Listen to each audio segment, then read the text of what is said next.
नमस्कार जी। 10:10 सोमवार से गुरुवार, मंडे टू थर्सडे, 10:10 PM लाइव। इमेजिन कीजिए कि आप एक अस्पताल में जाते हैं। क्यों? क्योंकि तबीयत खराब है। आप अस्पताल में क्यों जाते हैं? क्योंकि आपको विश्वास होता है कि मैं अस्पताल में जाऊंगा या जाऊंगी तो वहाँ पे किसी डॉक्टर को मिलूंगा या मिलूंगी तो डॉक्टर मेरा ये पहली प्रॉब्लम समझेगा, फिर मुझे दवा देगा, और दवा देगा तो वो दवा लेके मैं ठीक हो जाऊंगा या ठीक हो जाऊंगी। इमेजिन कीजिए कि आप उस अस्पताल में जाते हैं और डॉक्टर आपको दवा देने की बजाय आपको बेहोशी की दवा दे दे और आपकी किडनी निकाल ले। कैसा लगेगा आपको? जानलेवा लगेगा, घिनौनापन लगेगा, खून खौलेगा। कुछ ऐसा ही हुआ चंडीगढ़ से लखनऊ की एक ट्रेन में। एक महिला ट्रेन में सफ़र कर रही थी। कुछ अनकन्फर्म्ड रिपोर्ट्स कहती हैं कि वो महिला रमज़ान के महीने में रोज़े पे भी थी। एक जनरल रेलवे पुलिस यानी GRP के कांस्टेबल उस ट्रेन में चढ़ते हैं मुरादाबाद से। वो महिला जनरल कंपार्टमेंट में बैठी है और कहती है कि मुझे यहाँ थोड़ा अनकंफर्टेबल लग रहा है। तो वो पुलिस वाले उनको कहते हैं कि मैडम आप यहाँ से ना दूसरी जगह पे बिठा देते हैं आपको। और दूसरी जगह कौन सी है? हर ट्रेन में एक विकलांग लोगों का डब्बा होता है, जगह होती है। वो कांस्टेबल उन महिला को विकलांग वाले डब्बे में ले जाते हैं। वहाँ पे 3 लोग पहले से बैठे हैं जो शायद विकलांग भी नहीं हैं। तो वो कांस्टेबल हैं, तो वो जोर ज़बरदस्ती करके कहते हैं कि भैया आप यहाँ क्यों बैठे हो, यहाँ से बाहर जाओ। वो 3 लोगों को डब्बे से बाहर भेज दिया जाता है। कांस्टेबल साहब शायद अपने उस डब्बे को लॉक कर लेते हैं और अभद्र व्यवहार करते हैं उस महिला से। जो इंसान कहते हैं उन्होंने ही फिजिकली रेप्ड हर।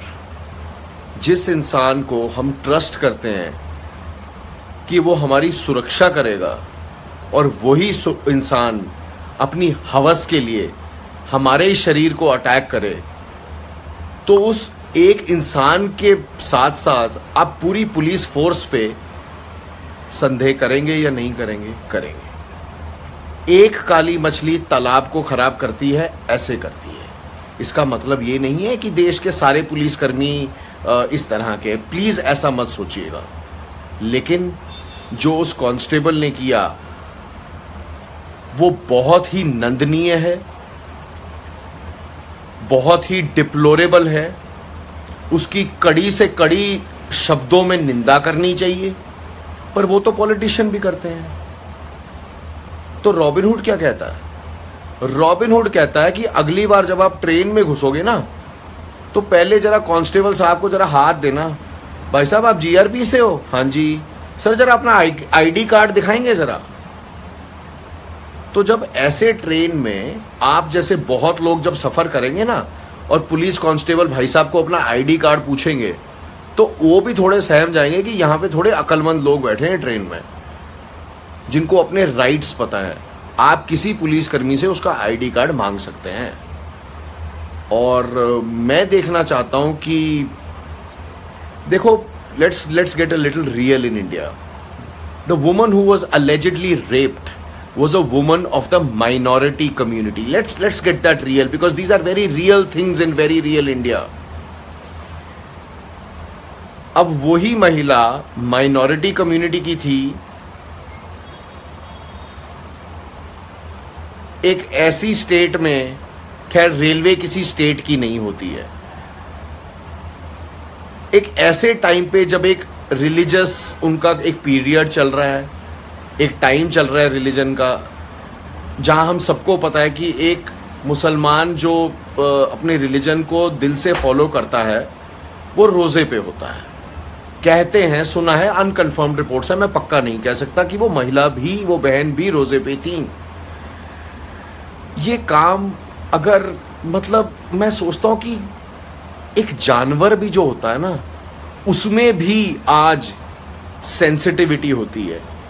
अपनी हवस पूरी करने के लिए ये पुलिस वाले ने ऐसा किया, गले के नीचे नहीं उतरता, बट हुआ तो है। मैं देखना चाहता हूं कि भारतीय संविधान के अंतर्गत ऐसे पुलिस वाले की क्या सजा दी जाती है, और is the crime even proved और नॉट। क्योंकि काफी बार पता है क्या होता है, and don't take me wrong, क्योंकि वो महिला माइनॉरिटी कम्युनिटी की है ना, शायद इस केस को घुमा ना दिया जाए। और ये बात मैं खुले दिल से सामने खड़ा होकर आपके बोल सकता हूं, पर कोई बड़ा बड़ा न्यूज चैनल और एस्टैब्लिश न्यूज चैनल शायद ये बात को बोलेगा भी नहीं। बट रियलिटी तो यही है सर जी भारत की, और हम जानते हैं, और हम भुगतते हैं, और हम देखते हैं, पर हम अक्सर चुप रहते हैं। तो चुप ना रहिए, इस वीडियो को शेयर कीजिए ताकि ये वीडियो पार्लियामेंट में पहुंचे, रेल मंत्रालय में पहुंचे, कोर्ट कचहरियों में पहुंचे, और जजों पे और पार्लियामेंटेरियंस पे एक प्रेशर बने कि देखो इस वीडियो को क्यों शेयर किया जा रहा है, क्योंकि भारत जानना चाहता है कि आप कड़ी से कड़ी सजा देते हैं या नहीं देते इस पुलिसकर्मी को। क्या ये rarest of the rarest case नहीं है निर्भया केस की तरह, जहां एक पुलिसकर्मी जो आप जिसकी वर्दी के ऊपर आपको ट्रस्ट होता है, विश्वास होता है, और वही विश्वासघात करे। मैं देखना चाहता हूं क्या ये कितने साल चलेगा ये केस भारत में, कितनी कोर्ट कचहरियों से निकलेगा ये केस भारत में। क्या इस केस को भी लटकाया जाएगा क्योंकि ये बहन माइनॉरिटी कम्युनिटी से थी। बिल्किस बानो बहन को तो अभी तक जस्टिस नहीं मिला मेरे हिसाब से। What happened with Bilkis Bano? You all know. Nirbhaya got justice. Why did Bilkis Bano not get justice? Was she less of a woman? Why is the letter and spirit of the Constitution of India that सब मजहब बराबर है, ये follow क्यों नहीं होती? कब होगी ये फॉलो? कब भारत और भारत जैसे कई लोग, कई मुल्क डिफरेंशिएशन करना छोड़ेंगे मजहबों में, फाइनेंशियल स्टेटस में? मुझे अभी भी ये केस याद आता है और मैं भूलता नहीं हूं ऐसी चीजें। आज से 3-4 साल पहले बीच रात में एक ऑडी कार रेड कलर की, कहते हैं एक अल्कोहल पी हुई महिला चला रही थी बंबई के जेजे फ्लाईओवर पे, और उल्टी तरफ से आते हुए उन्होंने एक टैक्सी में टक्कर मारी थी जिसमें 3-4 लोगों की मौत भी हो गई थी। और ये भी कहते हैं कि वो महिला, जिनका नाम मुझे याद नहीं है, and the name is not important, was an employee of a very big corporate of India. Today she has got her bails. I don't think she went to jail for too long. Why? Because she could afford a 25, 30, 40, 50 lakh की गाड़ी। अगर आप भारत को एक successful democracy बनाना चाहते हैं तो आपको हर इंसान एक इंसान नजर आना चाहिए पहले, एक सिटीजन नजर आना चाहिए पहले। पर भारत जब तक इंसानों को मजहबी लाइंस पे, फाइनेंशियल लाइंस पे काटता रहेगा ना, ये मजहब की ये लाइन, ये स्टेट की ये लाइन, ये इतने पैसे की ये औकात, तो भाई साहब भारत में शांति नहीं आ सकती। प्लीज इस वीडियो को शेयर कीजिए so that the pressure builds up on the judiciary, on the railways, to give justice if this crime did happen indeed. Thank you for watching. This is a not very happy Robin Hood, because when he sees stuff like this happening in his country, in his motherland, उसी मिट्टी से मैं पैदा हुआ हूं ना, तो तकलीफ होती है मुझे, जैसे आप लोगों को भी शायद तकलीफ होती है, मुझे भी तकलीफ होती है। ये ज़रूरी नहीं है कि वो बहन मुझे राखी बांधती थी, नहीं बांधती थी, ये कोई ज़रूरी नहीं है, पर वो मेरे देश की एक बेटी तो ज़रूर थी, जैसे निर्भया भी मेरे देश की एक बेटी थी।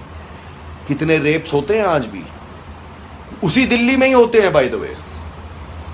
और अब तो दिल्ली कहते हैं Nirbhaya, may God grant your soul and your spirit peace my dear sister. अब रेलवे ट्रेन्स में वो भी पुलिस वालों के हाथ। अब क्या बोलूँ मैं इसके आगे।